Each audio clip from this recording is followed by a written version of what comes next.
Okay, I am so excited. To say I'm excited would be an understatement with the butterflies that I'm having wanting to explode. So I would like you to think of someone, and I'm describing me, but I'm sure you know someone like me. Someone whose brain is always on. Someone who thrives on learning. Someone who literally feels like they're made out of a ball of passion. Okay, this is how I feel about so many things. So I had this realization about a year ago. I was giving a presentation about the highs and lows of running a business. And in this presentation, I talk about how important it is to have passion about your job or your business. And so after the presentation, I was like, yes, this was awesome. And then I had a student that came up to me and he's like, this is great. You're talking about you need to have passion. But how do you find your passion? And I sat and I didn't have a great answer for him. And so over the year leading up until now, I've been really thinking, how do you find passion? How do I find passion? Because I am one that has many passions that I'm almost a little crazy about because I get so into it. So I started asking people, and I would say, what does passion look like to you? What does it feel like to you? And so I'd like to ask you, when I say if you had more passion in your life, what would that feel like? What would that look like? If you were to have less passion in your life, what would your life feel like and look like? And so I went on this journey of saying, okay, how do we help people find passion? Because passion is what gets you up in the morning and you're so excited to engage in whatever it is, your job, your hobby, something that gives you light and color. So I've asked people and I said, hey, will you send me a short video of what passion feels like to you? Send me something that feels like or it looks like what you feel inside. So I created a video of like 20 different people and what passion is. And what I'm hoping happens is you look at this and say, okay, if you were to adopt a little bit more of passion in your life, what could it do for you?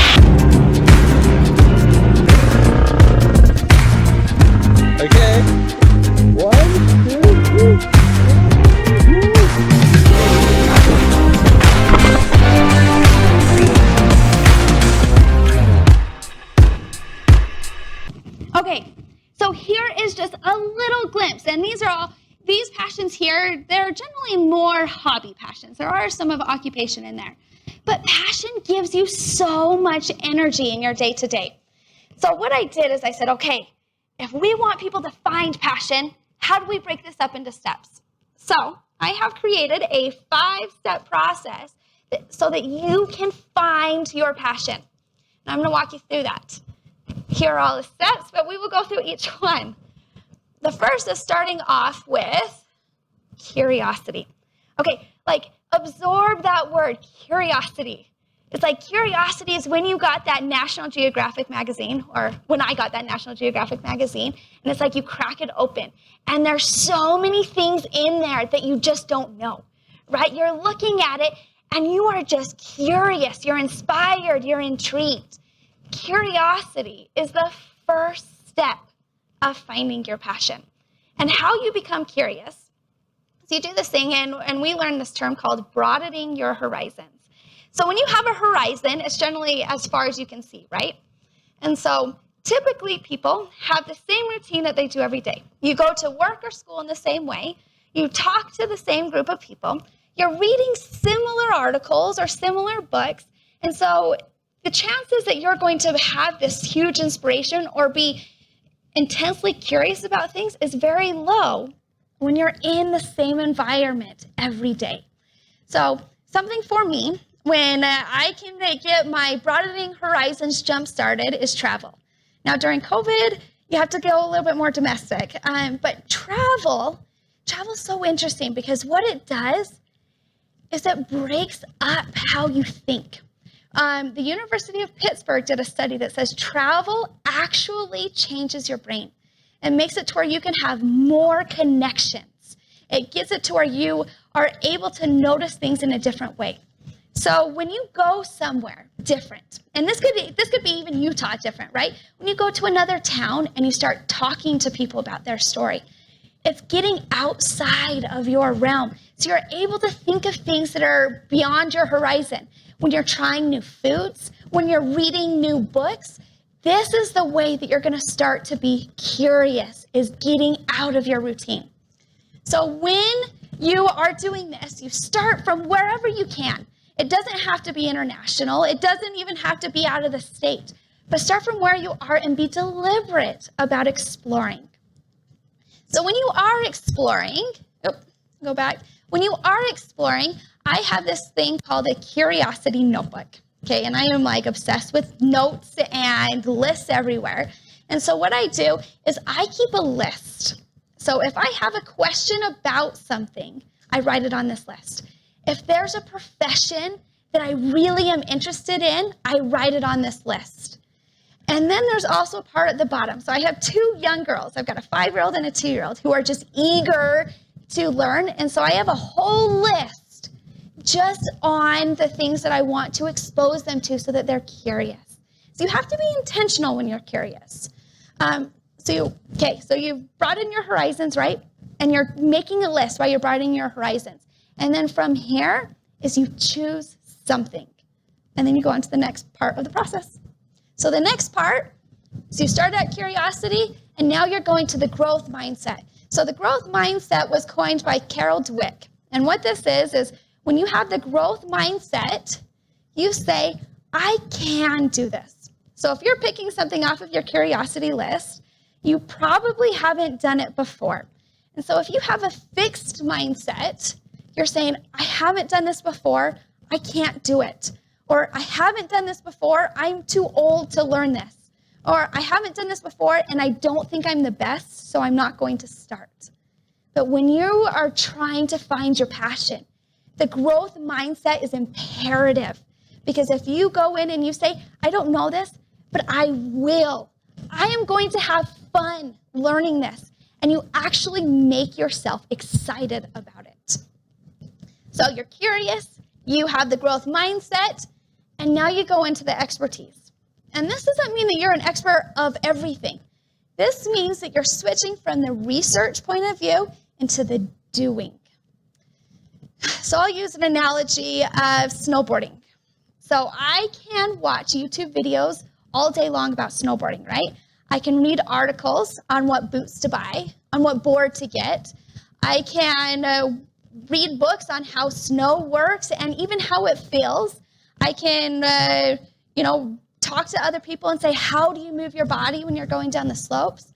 But it's not until I actually do it, until I'm actually on the slopes and you're feeling the speed, that do you get the skill or the passion that you're trying to do.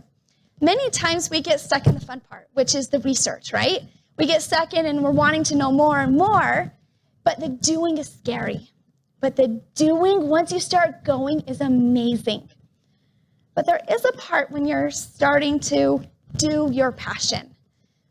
This is when it gets a little bit vulnerable.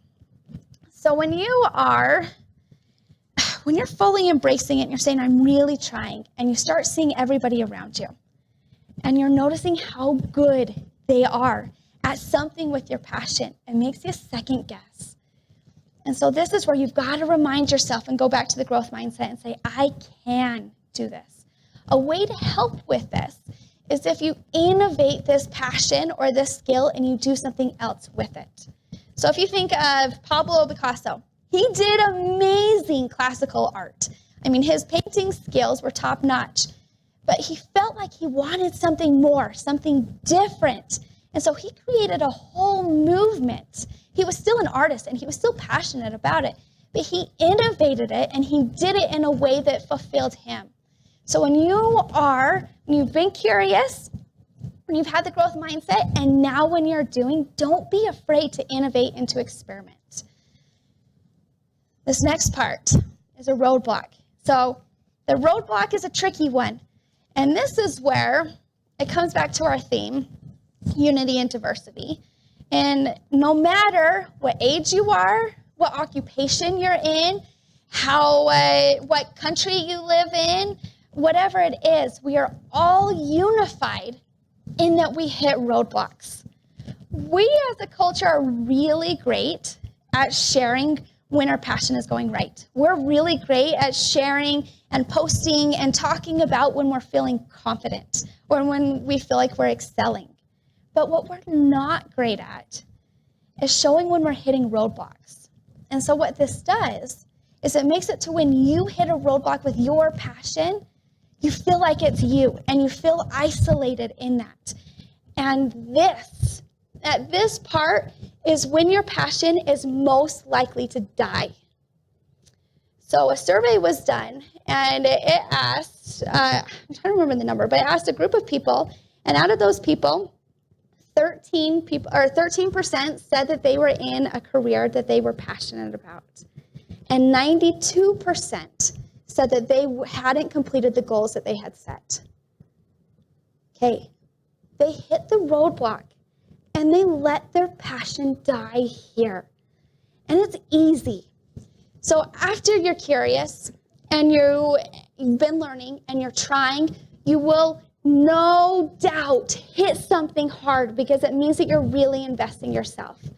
So I had a realization when I did the same presentation I talked about earlier, and I showed the highs and lows of running a business. And running a business is hard. And generally, people don't see the part that's really hard. And so I showed a video that will be similar to one I show you here of a time that was really difficult. And afterwards, I thought it was curious in that when students came up, they said, I thought it was just me. I thought it was because I didn't know what to do or I didn't have enough training. And so after seeing that someone else had hit a roadblock just like them, it gave them the motivation to keep pushing through.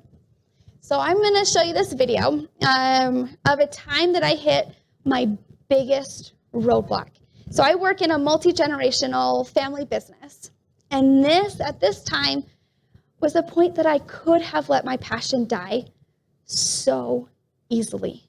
This is at a time when I could have said, this is too much. I know that this is my passion, but I don't think I can keep pushing past these roadblocks. And I felt very alone in that because it's very hard to see when other people are hitting roadblocks like you are. I have to be smarter than what I am. This is so hard. And I have more to do.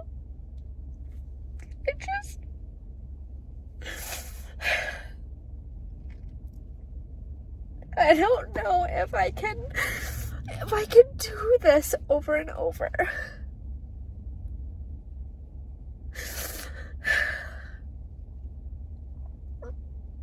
Are the highs worth this? I don't know. This week has been so hard. I've been so angry and upset. But yet I don't know what to do next. Is this my passion? Am I committed to this passion? Because I am hitting the biggest roadblock I ever have. Do I want to continue going forward? And so, what's hard is I'm in this moment, right, and I'm really struggling. And generally, you don't see this of other people. And so at that time, you think it's me. You don't think of it's part of a bigger process. And so what you have to do is you have to say, what am I working towards? The process could be really hard. The process could be excruciating at times. But in the end, is that worth it? And for me, it was. And so I had to figure out, okay, how am I going to get re-energized? And so then this brings me to my 5th part of the process. So you start off curious, you're right? You're out there looking. You go in and you're really learning about it. You're becoming an expert in something. You hit a wall because you will no doubtly hit a wall. And then what you have to do when you hit that wall is you have to find out another thing that you're curious about. Because if you stay at the roadblock, you won't have the energy or the motivation to keep going, especially if it's a hard roadblock. And so when you need to be curious, broaden your horizons. When you need to push past something, go somewhere different. Talk to somebody. Get into groups. Other people have roadblocks too. Try to get those stories so that you have the motivation to keep going. Because if you're really going to find your passion, you're going to hit roadblock after roadblock. But man, is it worth it? Because it's that feeling that we talked about in the beginning. What would your life look like if you had more passion, more color, more excitement, more energy in things? But you have to move past the roadblocks because that's where they'll die. And so if you're going to find your passion, know that we are unified in the same process. Though our passions can be extremely diverse, we are all going through it together, and passion is worth it. So I want to ask you, what are your passions? What part of the process are you in? And are you determined to push past your roadblocks? Because passion is amazing. Passion is what fuels us and keeps us going. So I invite you and put more passion into your life because together we brighten everybody and we are unified in the process together. Thank you.